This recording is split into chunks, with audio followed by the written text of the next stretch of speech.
Вестина Канал 8. 15-годишната Нина Лаковиќ е жетврска убавица на Кочани за 2015 година. Така одлучи жири комисијата на вчерашниот избор, со што и започнаа главните содржини од манифестацијата Денови на Кочанскиот ориз. За забавниот дел се погрижија наставниците од Основното музичко училиште Ристо Јоруков и гостинката од Турција Чидам Таштан. Во конкуренција од 12 преубави девојки на традиционалниот избор на жетврска убавица, жири комисијата имаше тешка задача да ја избере најубавата. Престижната титула жетврска убавица на Кочани за 2015 година ја понесе 15-годишната Нина Лаковиќ од Кочани. Јас навистина не очекував дека ќе ја земам титулата жетврска убавица покрај оваа прекрасна конкуренција покрај сите девојки. Ќе го представам градот Кочани во најдобро светло и на телевизиите на кои што ќе се представиме, но и на зажнеувањето. Ова ми е прв пат што учествувам во оваа манифестација и навистина не очекував дека јас ќе бидам жетварската убавица, но ете се случи. И горда сум и благодарам на жирито и на целата публика што дојде овде да не проследи. За прва придружничка беше избрана Драгана Лукиќ, а за втора Сандра Арсова. Ова ми е прв пат да се представувам на оваа манифестација и сум многу изненадена, но исто така и многу задоволна. Не очекував дека ќе бидам втора придружничка и многу ми е мило и посакувам среќа на победничката и на првата придружничка. Наградите на најубавите девојки им ги врачи градоначалникот Радко Димитровски, а имаше и подароци од спонзорите и фирмите. Девојките имаа 3 представувања во современа и стилизирана облека и во народна носија. Сценариото беше подготвено од Марија Апостолова, а комисијата беше составена од стилист, фризер и представник од општинската администрација. Организаторите на манифестацијата годинава навистина се потрудиле изборот на жетварска убавица да биде настан за кој ќе се зборува подолго време. Почнувајќи од подготвената сцена, па се до забавниот дел, за кој се погрижија наставниците од Основното музичко училиште Ристо Јоруков и во живо отсвиреа неколку македонски песни. Со гостинката од Турција Чидам Таштан заеднички пееше и публиката, што е доказ дека забавниот дел е полн погодок оваа година. Жетварската убавица Нина Лаковиќ ќе ожнее првата ракатка ориз на традиционалната жетва, што годинава ќе се одржи во оризовата нива во село Прибачево, со што и официјално ќе биде означен стартот на жетвата на оризот. На состанокот што во четвртокот се одржа во Министерството за земјоделство во Скопје е договорено откупната цена за килограм бел ориз да изнесува 50 денари. Од земјоделските здруженија се надеваат дека откупувачите ќе го почитуваат договореното и откупот од овогодишната реколта ќе тече без проблеми. Белиот ориз од овогодишната реколта ќе се откупува по 50 денари за килограм. Тоа е долната граница под која не треба да се оди, а за евентуално подобар квалитет на понуденото производство таа може да биде и повисока. Таков е крајниот заклучок од средбата што во четвртокот се одржа во Министерството за земјоделство во Скопје, на која присуствуваа министерот Цветков и представници на земјоделските оризопроизводни здруженија од регионот и од откупно-преработувачките предпријатија. Со ова, стравувањата на земјоделците дека откупната цена на оризот ќе се намали во однос на минатогодишната, начелно се отстранети. Средбата во Скопје била долга и напорна за преговарачките страни, но на крајот е донесено прифатливо решение за сите. Значи, после неколку часовни разговори, консултации, изнесување на ставови и мислења, беше донесен заклучок цената да изнесува 50 денари независно од сортите на ориз и 25 денари за арпат. Значи 50 денари бел, 25, што мислам дека доколку се почитува на почетокот е цена која би ги задоволила двете страни, значи и откупувачите и производителите на ориз.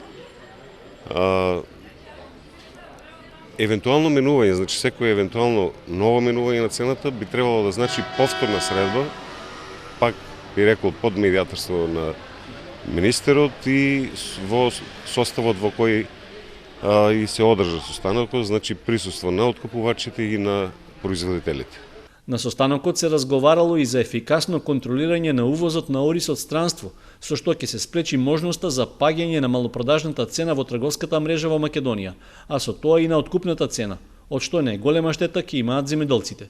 До максимум се подигнати надзорот од страна на инспекцијските служби и мислам дека нема да се дозволи влез на увозен ориз, од причина што нели ние имаме доволно за пазарот на Република Македонија и ова година некаде преносите се очекува да бидат околу 600 килограми по декар или вкупно околу 30.000 тони оризова арпа, од кои 30% представува вишок кој мора да оде на пазарите надвор од Македонија. Оценка на откупувачите на средбата била дека договорената цена не е проблем за пласман на оризот на домашниот пазар, со оглед што во малопродажба цената за килограм е меѓу 70 до 80 денари. Нивната забелешка била во делот на извозот, со оправдување дека имало тренд на паѓање на цените на берзите. Сепак, проверката на состојбата на берзите во Италија, како најголем дистрибутер на ориз во Европа, покажува оти цените се на задоволително ниво, односно се движат од 900 до 1700 евра, во зависност од тоа за која класа и сорта на ориз станува збор. Ова значи дека нашите откупувачи и со 50 денари за килограм ќе постигнат конкурентна цена на пазарите во странство.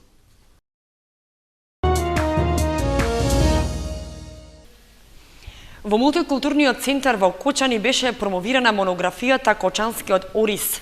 Значајно и вредно дело кое обединува содржини од областа на науката, производството, културата и историскиот тек. Автори на монографијата Кочанскиот ориз се професор доктор Добре Андов, професор доктор Даница Андреевска, професор доктор Верица Илиева, Илинка Атанасова, Љубинка Ајтовска и Ванчо Петров Фафа. Издавањето на делото е по иницијатива на градоначалникот на општина Кочани Ратко Димитровски, кој пред присутните зборуваше за целта на монографијата, а тоа е на едно место да се обединат најразличните аспекти на производството на ориз кај нас. Заедно со сите траги и белези што како култура ги оставил и остава во општествениот живот и во животите на поединците.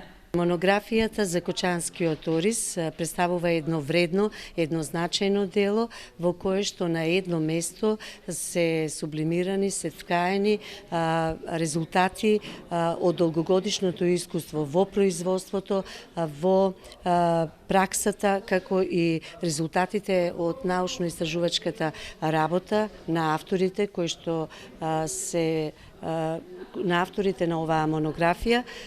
Исто така оваа монографија ќе представува една база, една основа за идните генерации во творењето, во создавањето на вакви слични изданија за оризот, за нашето кочанско бело злато.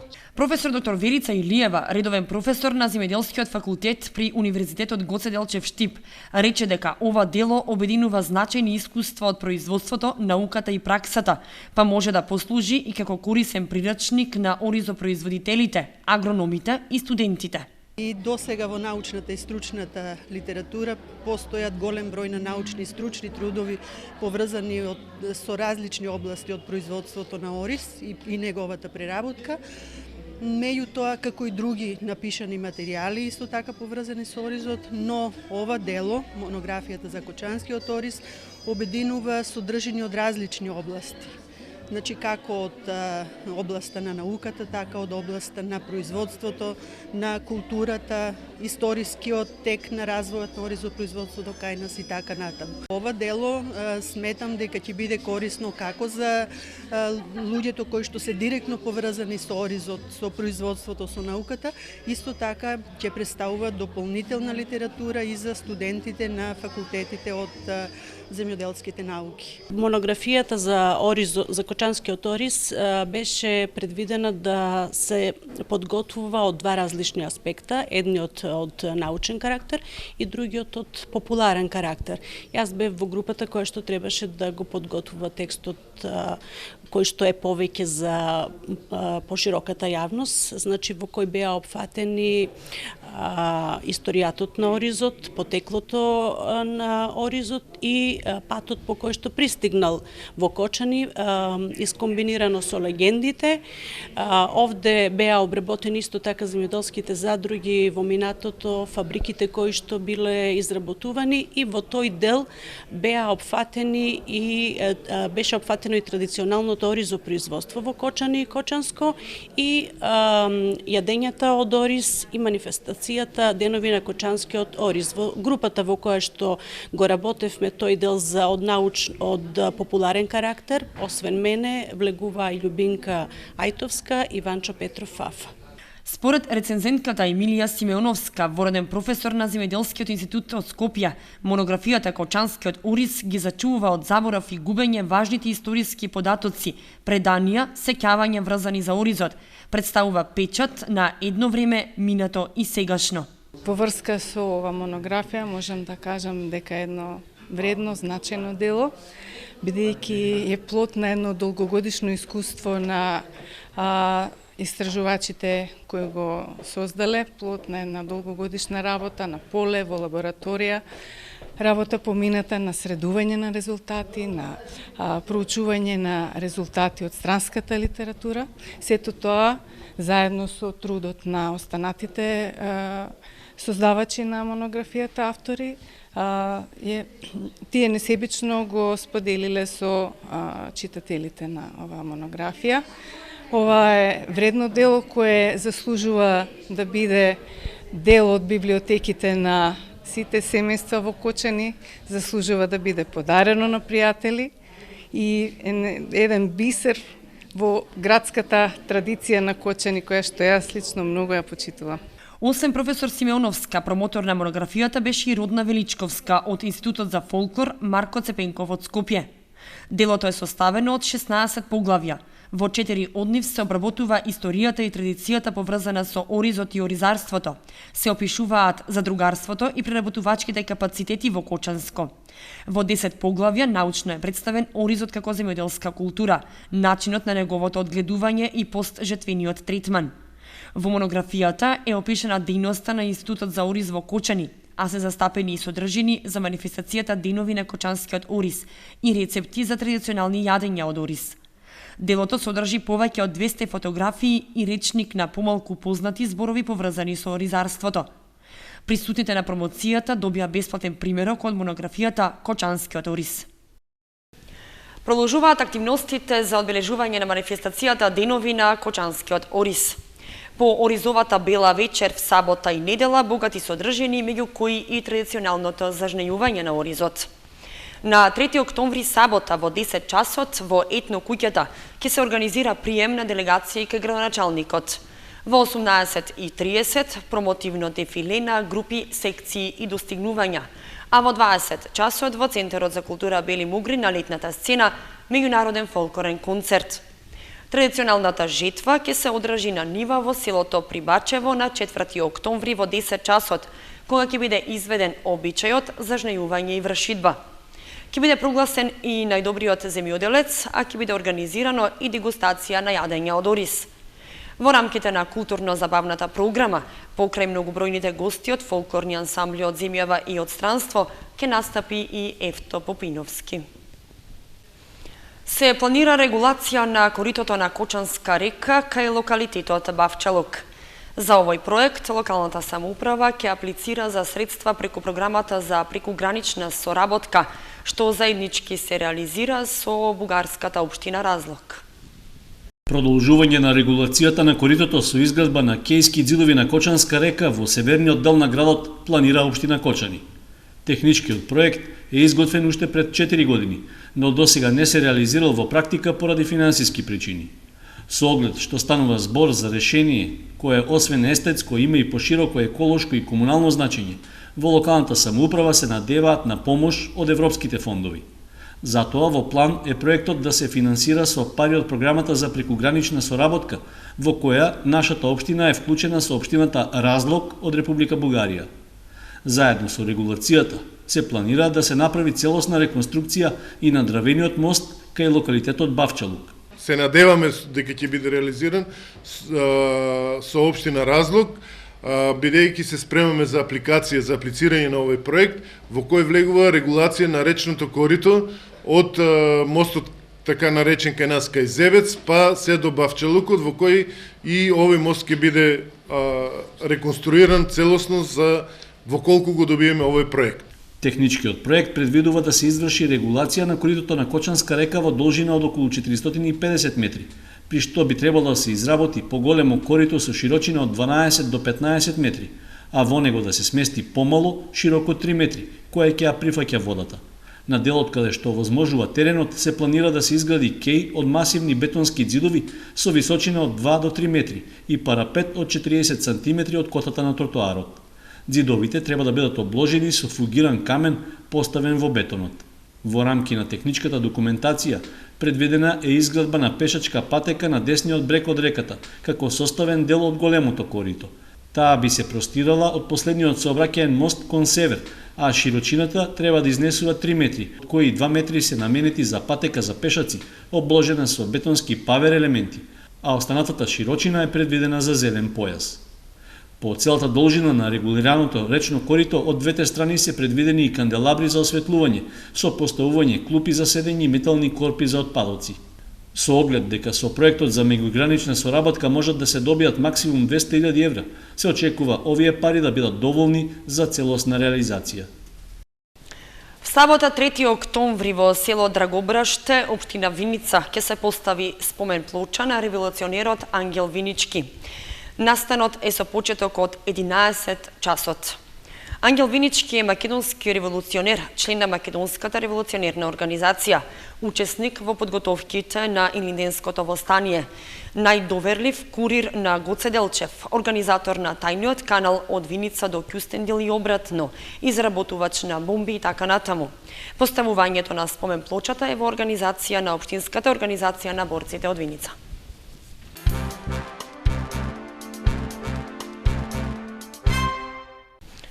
Ракот на дојка коси во Македонија. Веднаш зад кардиоваскуларните болести, малигните неоплазми се на второ место во структурата на причините за смрт на населението. Лекарите велат дека ракот на дојка има најголема стапка на морбилитет кај жените. Статистиката покажува дека минатата година во земјава се регистрирани 600 новозаболени. Октомври е месец кој треба да ја подигне свеста за борба против рак на дојка. Бројките според лекарите не треба да служат за заплашување на населението, туку за подигнување на јавната свест кај женската популација, дека болестите на дојка може да се превенираат и рано да се откријат. Бројките сами по себе според нив се незначителни, ако се земе во предвид траумата, емоциите и патешествијата што ги поминуваат жените кај кои е диагностициран рак на дојка. 63 годишната Ружа Стојмилова од село Горни Подлог на своји 48 години при случаен самопреглед забележала промена на идна дојка.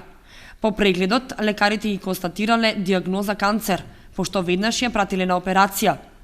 Иако сериозно за незиното здравје, сепак Стојмилова не се предела на болеста, туку издржала до крај без да испаничи.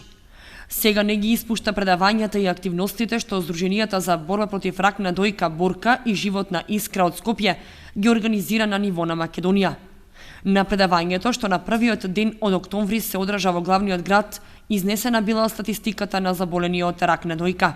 На ниво на една година во светот има заболени околу 100.000 нови заболени од рак на дојка. Значи, по некои пресметки до 2025 во наредните 10 години, ако навреме се превенира болеста, може да се спасат 1 милион луѓе. 1,5 милион луѓе. Од тоа. Институтот за здравје во Скопје дава статистика дека има над 600 заболени, ново заболени на ниво на година. Лековите не се на позитивна листа, меѓутоа животна искра има поднесено барање до Министерството за здравство да може да се внесат на позитивна листа и тие лекови, зашто се неопходни за лекувањето. Често пати нема цитостатици, нема други лекови што се потребни за малигните болести. И на двете здруженија целта им е тоа, да се разбуди свеста кај општо кај народот, навреме да се оди на лекар, да се прават превентивни прегледи и сега тие имаат кодекс за соработка и да можат да работат заедно. Сега имаме, например, во недела розова прошетка, напред розово, под мотото напред розово, ќе се оди низ Скопје со маички, со тоа, да се одбележи. Стојмилова дава апел за сите кои боледуваат од оваа болест да не се плашат, оти може да се победи. Да ве води мотото, морам и можам. Само така може. И позитивната мисла да преовладее. Да бидете позитивно настроени кон се. Да не ги гледате лошо работите. Мисли на добро и ќе се случи добро. Инаку, од година во година се намалува и старосната граница на заболени, што значи дека и кај девојка од 20 години па и помлада, возможно е да се детектира малигновна дојка. Американската асоциација за борба против рак дава 3 основни препораки за намалување на бројката и рано откривање. Воведување само преглед кај секоја жена после 20-та година еднаш месечно, клинички преглед кај лекар од 20 до 39 години еднаш на 3 години, а после 40-та година од животот еднаш годишно мамографски скрининг. Аикидо клубот Нико ќе продолжи со тренинзи во спортската сала на основното училиште Никола Карев. Испратено е официјално известување од училиштето дека се овозможува користење на 4 термини од 20 до 23 часот секој вторник и петок. Правдата е задоволена. По околу 1 месец пауза, Аикидо клубот Нико ги доби назад бараните термини за одржување тренинзи во спортската сала во основното училиште Никола Карев. За тоа било доставено и официјално писмено известување од училиштето. Во него се нагласува дека по направените консултации со представници од општина Кочани се добиени насоки салата да се издава секој работен ден во термините од 20 до 24 часот за физички, правни лица, здруженија на граѓани и спортски клубови. На Нико му се ставаат на располагање термините во вторник и петок, како што бараше и клубот, во периодот од 20 до 21 часот и 30 минути, односно од 20 до 23 часот. Тоа значи дека во двата дена се добиваат 4 термини од по 90 минути, со што се овозможува нормално изведување на тренинзите по аикидо и кардиофитнес. За користење на салата, клубот и училиштето ќе склучат нов договор, при што ќе биде одредена цената и терминот за негово потпишување. Ваквото писмено известување е диаметрално спротивно од претходно испратеното, во кое стоеше дека договорот за користење на објектот не може да се продолжи, а клубот треба да ги ослободи термините и да си ги подигне реквизитите. Одлуката за ова се образложуваше со тоа дека салата не може да се издава на лица кои не се со место на живење во Кочани, а исто така се планирало термините да се користат за тренинзи на училишните клубови во ракомет и одбојка, што доправа треба да се формираат. Раководството на Аикидо клубот веќе испрати известување до своите членови за продолжување на тренинзите, што ќе започнат од вторник, 6 октомври. Истовремено упати и благодарност до Агенцијата за млади и спорт, до Аикидо Федерацијата на Македонија и сите останати институции и поединци кои го поддржаа клубот во намерата да ги врати термините за користење на салата и да продолжи со нормална работа. Телевизија Канал 8 ги известува своите гледачи дека имаше технички пречки пред премиерното емитување на емисијата Версус, во која гостин беше Трифун Костовски. Поради тоа дојде до задоцнување во однос на претходно најавениот термин, поради што редакцијата им се извинува на гледачите.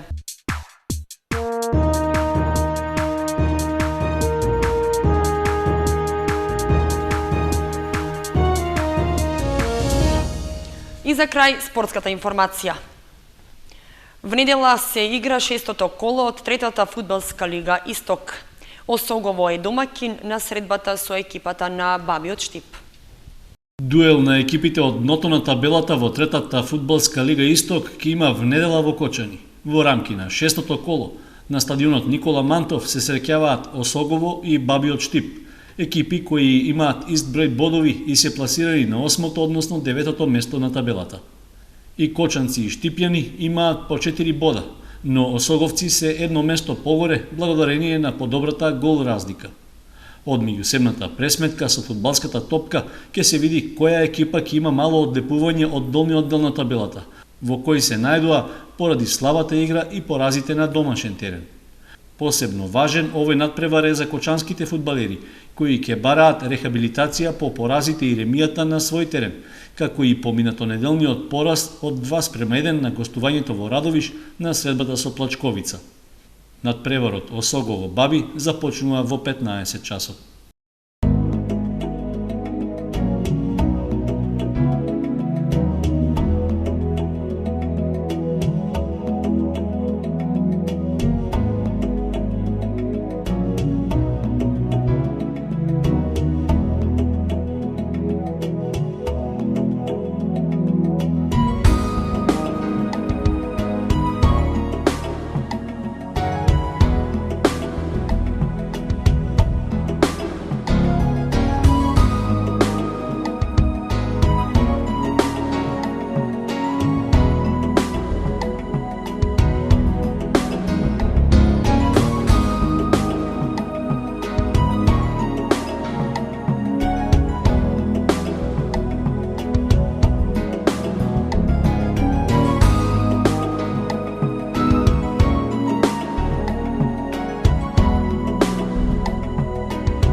Толку во овие вести, повеќе информации на kanal8.mk. Довидување.